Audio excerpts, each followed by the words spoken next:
ஒரு பொண்ண கல்யாணம் பண்ணி கொடுக்கறதுங்கிறது அவ்வளவு சாதாரண விஷயம் கிடையாது. மாப்பிள்ளை பார்க்க போறதுல ஆரம்பிச்சு அவன் யாரு, நல்லவனா கெட்டவனா, அவன் வேலை எப்படி, அவன் தொழில் எப்படி, அவன் குடும்பம் எப்படின்னு இது எல்லாத்தையும் பார்த்துதான் ஒரு பொண்ண கல்யாணம் பண்ணி கொடுக்க முடியும்.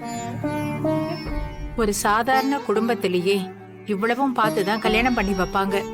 ஆனா இவ்வளவு பெரிய குடும்பத்திலிருந்து வந்த அந்த பொண்ணுக்கு என் பையன் எந்த மாதிரி கல்யாணம் பண்ணி வைக்கணும்னு ஆசைப்பட்டிருப்பான்.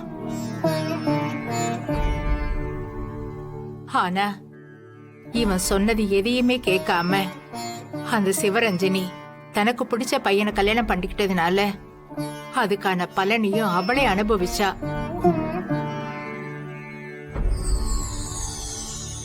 கட்டிக்கிட்டு போனவன் பாதியிலே அவளை விட்டுட்டு போயிட்டான்.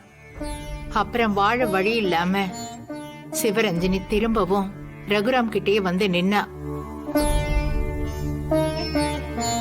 அப்பவும் என் புள்ள அவன் பேச்ச மீறி அவ கல்யாணம் பண்ணிட்டு போயிருந்தா கூட அவங்க அப்பாவுக்கு கொடுத்த வாக்குனால அவ அப்படி ஒரு நிலைமையில திரும்பி வந்தப்பவும் தன்னோட சொந்த தங்கச்சியா நினைச்சு ரொம்ப நல்லபடியா பாத்துக்கிட்டான்.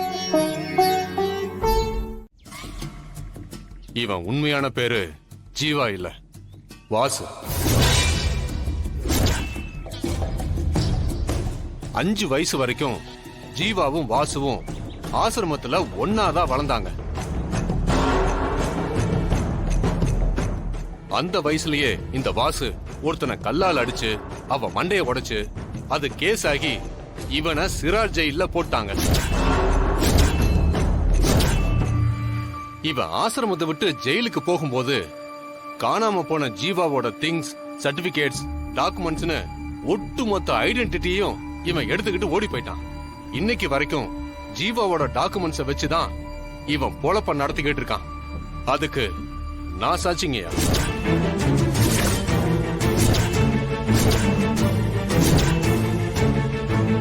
என்ன சொல்றீங்க ஃபாதர்? இவன் பேரு வாசுவா? இவன் ஜீவா இல்லாம தான் தனிப்பட்ட முறையில இப்படி பஞ்சாயத்துல பிராது கொடுத்திருக்காங்களா? இது ரொம்ப தப்பாச்சே. நிறுத்துங்க. சூப்பர், ரொம்ப பிரமாதம். அவங்களே நல்ல ஒரு கதை எழுதி அதுல ஸ்கிரீன் பிளே, டைலாக் எல்லாம் பண்ணி அதுக்கேத்த மாதிரி நடிகர்கள்லாம் கூட்டிட்டு வந்து நடிக்க வச்சு நம்ம கண்ணு முன்னாடி ஒரு படத்தையே ஓட்டிக்கிட்டு இருக்காங்க. இத நம்பிட்டு நீங்க எங்க பக்கம் திருப்ப பாக்குறீங்களா? இந்தாமா, பஞ்சாயத்துக்கு தேவை சாட்சியும் ஆதாரமும் தான், சும்மா கதையோ திரைக்கதையெல்லாம் கிடையாது. இது ஒண்ணு சாதாரண பேப்பர் இல்ல, இதுல டிஎன்ஏ ரிப்போர்ட் இருக்கு. இந்த டிஎன்ஏ டெஸ்ட் ஜீவாவோட சாம்பிளையும் ரகுராமுடைய சாம்பிளும் வச்சு எடுத்தது. இந்த டெஸ்ட் எடுத்ததே நான் இல்ல, தோ மாயாதான். இதுல என்ன இருக்குன்னு நீங்களே படிச்சு பாருங்க.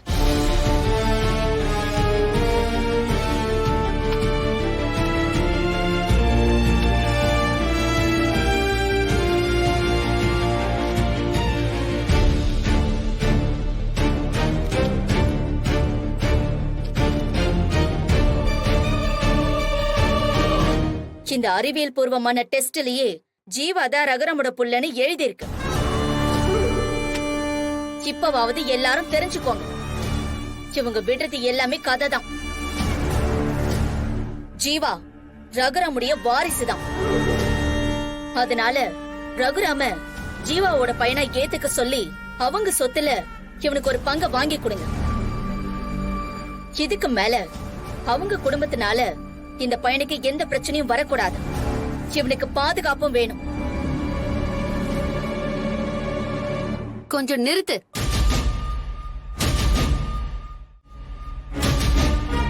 இந்த டிஎன்ஏ டெஸ்ட் பண்ணது நான் தான். அந்த டிஎன்ஏ டெஸ்ட்ல நீ என்ன ஃப்ராட் தனம் பண்ணனே இப்ப மக்களுக்கு சொல்ல போறதும் நான் தான். பெரியப்பா அவர் அப்பாவுக்கு செஞ்சு கொடுத்த சத்தியத்தை பத்தி ஏற்கனவே சிஸ்டர் நான்சி மூலமா தெரிய வந்துச்சு.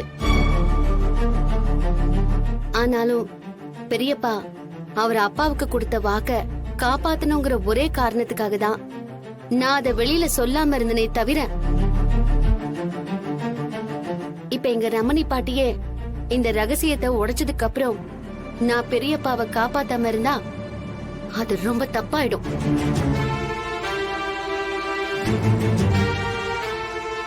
புவனேஸ்வரி, உன் கையில இருக்கிற டிஎன்ஏ ரிப்போர்ட் அது ஜீவாவுக்கும் பெரியப்பாவுக்கும் எடுத்த டெஸ்ட் ரிப்போர்ட் கிடையாது. அந்த ரிப்போர்ட்ல இருக்கிறது என்னோட சாம்பிள், என்னோடது. என்னோட முடியும் என் அப்பாவோட முடியையும் வச்சுதான் இந்த டெஸ்டையே எடுத்திருக்காங்க. வேணும்னா ஒரு டாக்டரை வச்சே நாங்க உறுதிப்படுத்துறோம். மாயா, டாக்டரை வர சொல்லு.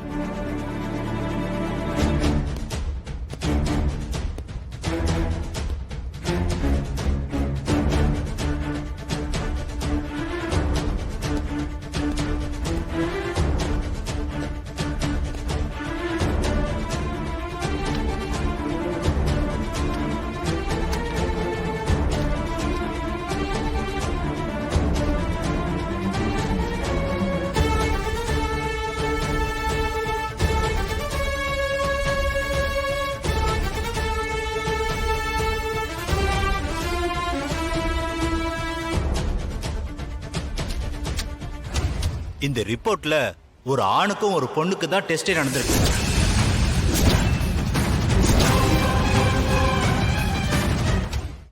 அது ரகுராமும் தனாவும் தான். ஆனா இப்ப என் கையில இருக்கிற டெஸ்ட் ரிப்போர்ட் இதுதான் உண்மையானது. இந்த ரிப்போர்ட்ல இருக்கிற டெஸ்ட் தான் உண்மையானது. இந்த டெஸ்ட் ரகுராமுக்கும் ஜீவாவுக்கும் எடுக்கப்பட்ட டெஸ்ட்.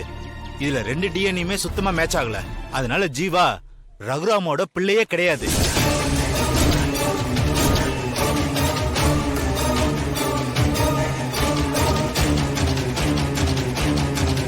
என்ன எல்லாரும் சேர்ந்து டிராமா பண்றீங்களா? புதுசா ஒரு டாக்டரை கூட்டிட்டு வந்து இல்லாததெல்லாம் சொல்லி எல்லாரையும் நம்ப வைக்கிறீங்களா?